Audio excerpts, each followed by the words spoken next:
امی کی خدمت، ایک سبق آموز اور دل کو چھو لینے والی کہانی۔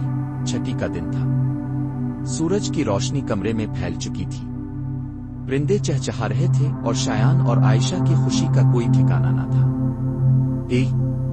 آج تو پکنک پر جانا ہے، شایان نے بستر پر اچھلتے ہوئے کہا۔ جی ہاں، عائشہ نے اپنے بالوں میں ربن باندھتے ہوئے کہا۔ امی نے خود کہا ہے کہ تیار ہو جانا، آج ہم پارک میں مزے کریں گے، جھولے، آئس کریم اور ہائے دونوں نے جلدی جلدی ناشتہ کیا، کپڑے بدلے اور اپنے چھوٹے چھوٹے بیگ تیار کیے جن میں چپس، جوس اور کھلونے رکھے۔ امی، ہم تیار ہیں، شایان نے جوش سے پکارا، لیکن امی کی آواز نہیں آئی۔ کچھ عجیب سا لگ رہا تھا۔ شایان اور عائشہ جلدی سے امی کے کمرے میں دوڑے۔ وہ بستر پر لیٹی تھی، ان کا چہرہ زرد تھا اور پیشانی پر ہاتھ رکھا ہوا تھا۔ امی، اب ٹھیک ہے؟ عائشہ نے پریشان ہو کر پوچھا۔ امی نے کمزور آواز میں کہا، بیٹا لگتا ہے مجھے بخار ہو گیا ہے۔ شایان نے فوراً ان کی پیشانی کو چھوا۔ امی، آپ تو بہت گرم ہے، آپ کو تیز بخار ہے۔ عائشہ نے فکر مندی سے کہا، ہم ڈاکٹر کے پاس چلتے ہیں نا؟ امی نے نرمی سے مسکرا کر کہا، نہیں بیٹا، ابھی تو دوا کھانی ہے، بس تھوڑا آرام کر لوں گی، انشاءاللہ ٹھیک ہو جاؤں گی۔ لیکن آج تو پکنک تھی۔ شایان اور عائشہ کمرے سے باہر آئے، دونوں نے ایک دوسرے کو دیکھا۔ شایان بولا، تو اب کیا کریں؟ امی تو بیمار ہے، عائشہ نے نظریں نیچے جھکاتے ہوئے کہا۔ اگر ہم جائیں تو امی اکیلی ہوں گی نا؟ شایان کچھ دیر خاموش رہا، پھر بولا، امی نے ہمارے لیے پکنک پلان کی تھی اور اب وہ خود ہی بستر پر ہے، یہ صحیح نہیں لگتا۔ فیصلہ؟ عائشہ نے ہاں میں سر ہلایا۔ چلو پکنک بعد میں، ابھی سب سے اہم بات یہ ہے کہ ہم امی کا خیال رکھیں۔ دونوں واپس کمرے میں آئے۔ امی، ہم نے سوچا ہے کہ آج پکنک کینسل کر دیں، ہم آپ کے ساتھ رہیں گے۔ امی نے آنکھیں کھول کر حیرت سے پوچھا، ارے تم دونوں نہیں جا رہے؟ شایان نے کہا، نہیں امی، آج ہم آپ کے لیے نرس بنیں گے، عائشہ نے ہنستے ہوئے کہا، اور میں آپ کے لیے خاص سوپ بناؤں گی۔ امی کی آنکھوں میں آنسو آ گئے، خوشی کے آنسو۔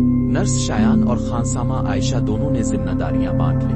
شایان تھرمامیٹر چیک کرتا، دوا وقت پر دیتا اور امی کو پانی پلانے میں مدد کرتا۔ عائشہ کچن میں گئی، سبزی کاٹ کر چھوٹا سا چکن سوپ بنایا، یوٹیوب سے دیکھ کر۔ امی حیران رہ گئی، ارے واہ عائشہ، یہ تو بہت مزیدار سوپ ہے۔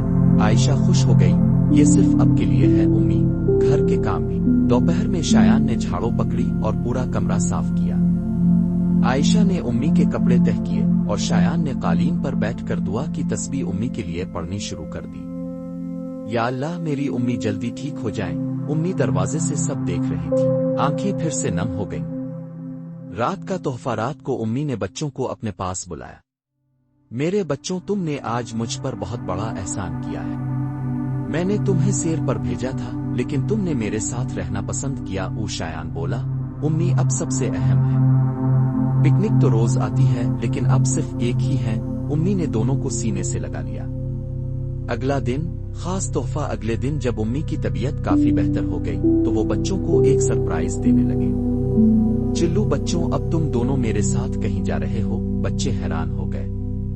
کہاں؟ امی نے کہا، ہم آج پکنک پر نہیں بلکہ امیوزمنٹ پارک جا رہے ہیں، جہاں جھولے، آئس کریم اور مزے ہی مزے۔ دونوں نے خوشی سے نعرہ لگایا۔ اختتام کار میں بیٹھے دونوں نے پیچھے موڑ کر امی کو دیکھا، وہ مسکرا رہی تھی۔ شایان بولا، امی آج کا دن کل سے بھی خاص لگ رہا ہے۔ عائشہ بولی، کیونکہ کل ہم نے سیکھا امی کی خدمت سب سے بڑی نیکی ہے۔